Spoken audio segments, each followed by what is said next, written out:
Hello friends, मैं सौरभ और आज आपके लेकर आया हूँ सॉलिड स्टेट का लेक्चर नंबर 4। आज के लेक्चर में हम जानने वाले हैं कि क्रिस्टल लैटिस क्या होता है, यूनिट सेल क्या होता है, लैटिस पॉइंट क्या होता है और उसके साथ साथ हम सीखेंगे कि किसी भी यूनिट सेल के पैरामीटर्स क्या क्या होते हैं। ठीक है, तो एक चीज आप जान लीजिए कि यहाँ पर आपको कुछ भी रटने की जरूरत नहीं है, बस हर एक पॉइंट को बहुत गौर से समझिए। ठीक है, तो चलिए शुरू करते हैं। सबसे पहले हम जानेंगे कि क्रिस्टल लैटिस क्या होता है।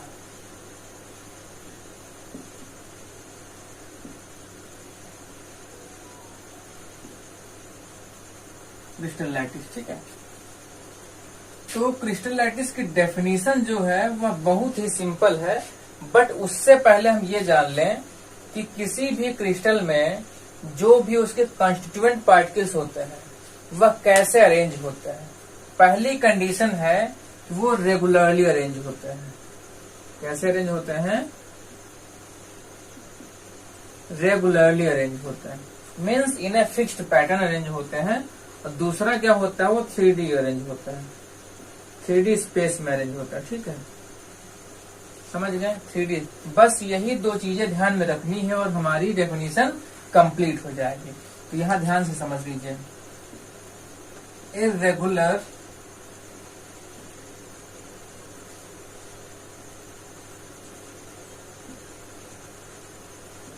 arrangement of constituent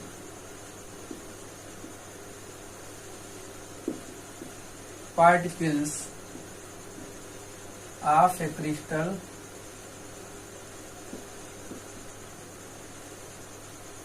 in 3D space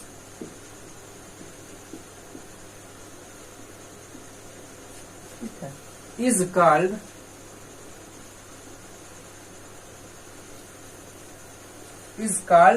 crystal lattice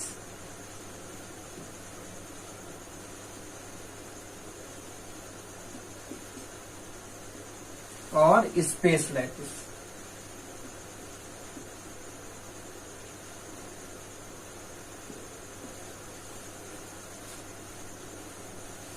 इस बात को समझिए कि अगर आपसे स्पेस लैटिस की डेफिनेशन पूछी जाए तब भी यही है, और क्रिस्टल लैटिस की डेफिनेशन पूछी जाए तब भी यही है। दोनों सेम चीजें हैं बट नेम डिफरेंट है। समझ गए? चलिए, अभी क्या है कि हम ये जान लें कि characteristic properties of crystal lattice क्या होती है। तो कैरेक्टरिस्टिक प्रॉपर्टीज, ठीक है,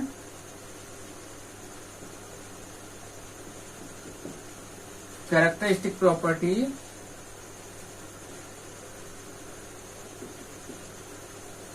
of crystal lattice.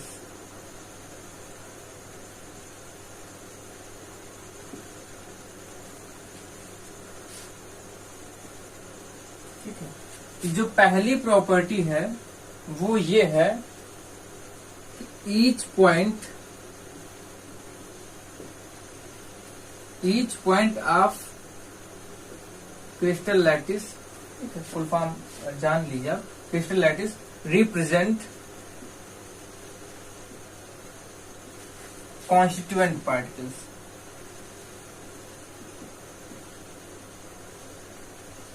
Constituent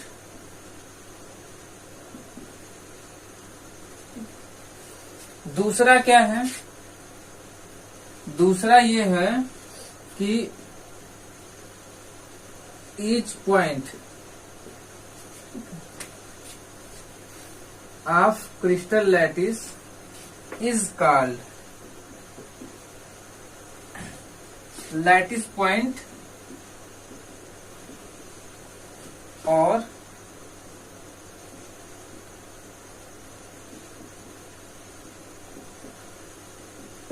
lattice site. Each point of crystal lattice is called lattice point or lattice site.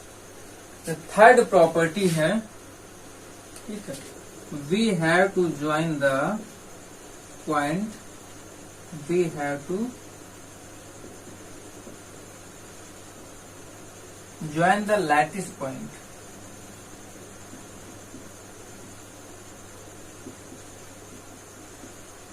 To represent the geometry of lattice,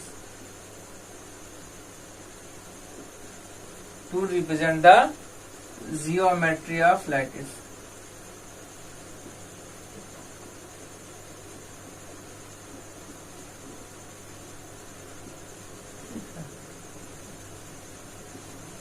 चलिए,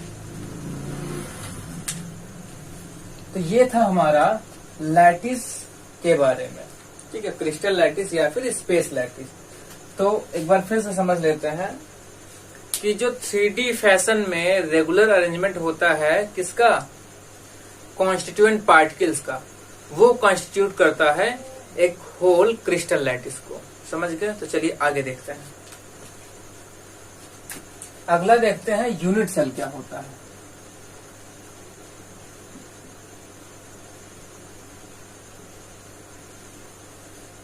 unit cell होता है किसी भी क्रिस्टल लैटिस का या फिर स्पेस लैटिस का 3 डायमेंशनल स्मॉलेस्ट पोर्शन। तो डेफिनेशन लिखते हैं फिर उसको समझते हैं, ठीक है। The smallest portion, the smallest 3 dimensional portion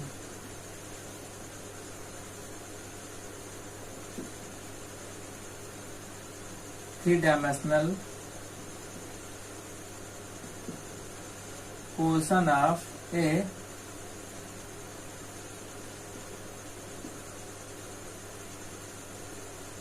space lattice which on repeating in all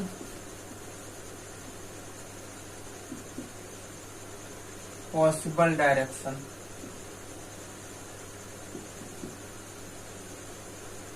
again and again,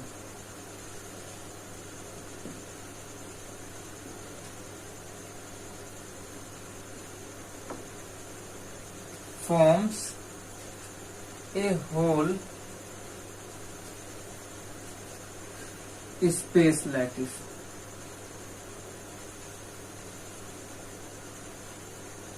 is called unit cell।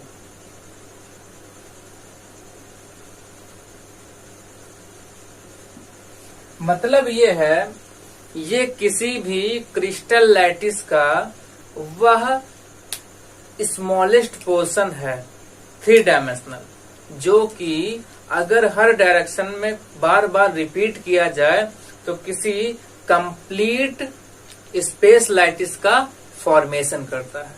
तो यहाँ पर ये देखिए एक फिगर बना हुआ है 3 डायमेंशनल, इसको समझ लेते हैं। यहाँ पर जो ईच एंड एवरी पॉइंट ये रिप्रेजेंट है, ये क्या चीज है, ये है आपका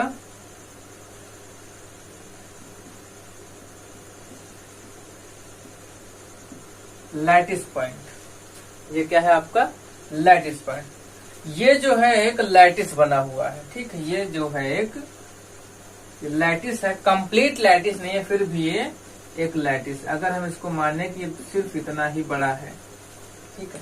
अभी देखिएगा कि यहाँ पर ये आगे का ब्लॉक है, पीछे का ब्लॉक है, यहाँ पर जो रेड कलर से बना हुआ है, ठीक है, ये आगे की तरफ का एक पार्ट है, ठीक है, ठीक है, और ये वाला है, एक किनारे किनारे की बाउंड्री है, और ये क्या है, ये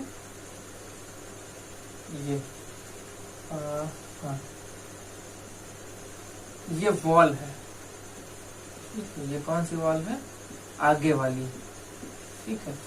और ध्यान से देखिए, ये जो है ये पीछे वाली वॉल है, ठीक है, ये वाली पीछे वाली वॉल है, समझ रहे हैं। तो यहाँ पर देखिए ध्यान से, एक 3 डायमेंशनल, ठीक है, क्यूब लाइक स्ट्रक्चर का फॉर्मेशन हुआ है। तो यहाँ से यहाँ तक जो है, ये क्या है हमारा यूनिट सेल है, समझ रहा है, ये यूनिट सेल है।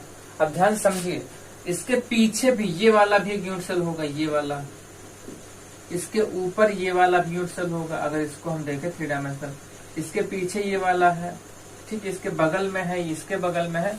इसी तरीके से ठीक है, लैटिस जो है हमारा फॉर्म होता है किनसे? यूनिट सेल से मिलके। समझ रहे हैं? किनसे?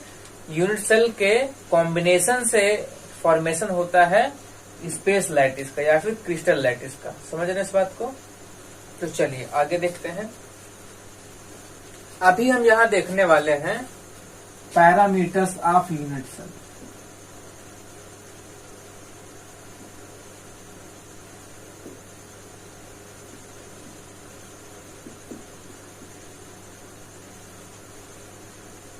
Parameters of unit cell.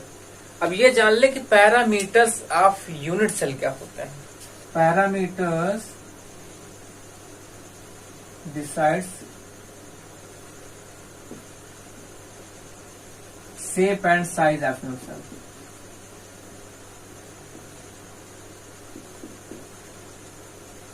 कुछ मेजरमेंट्स होती हैं जो डिसाइड करती हैं कि यूनिट सेल का शेप एंड साइज क्या होगा। पैरामीटर्स होते हैं दो। कौन सा होता है समझते हैं। जो पहला है हमारा, ठीक है, जो पहला है हमारा वो होता है डायमेंशंस,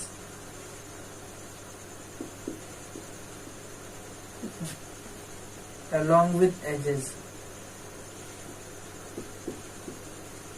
along with edges। दूसरा है हमारा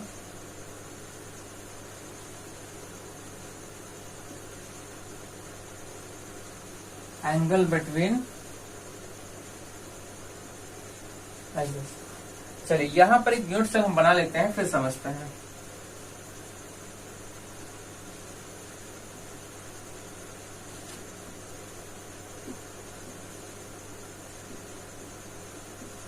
ये हमारा यूनिट सेल है।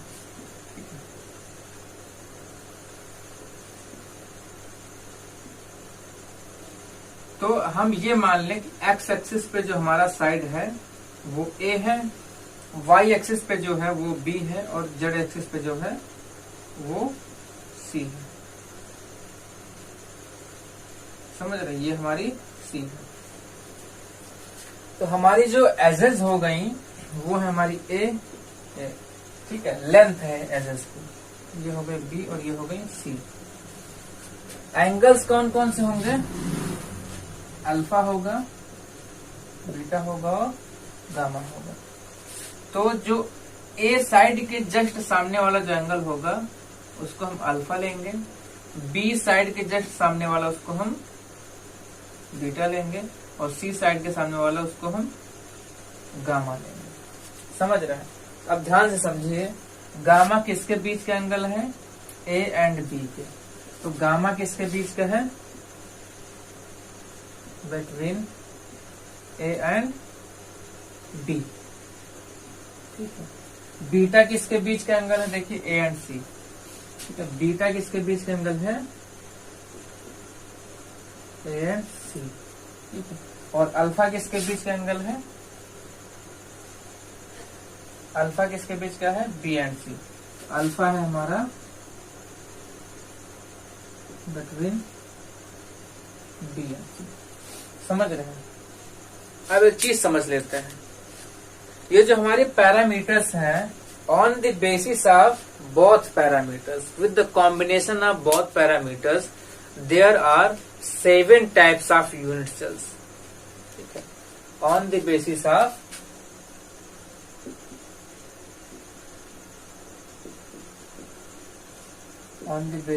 पैरामीटर्स,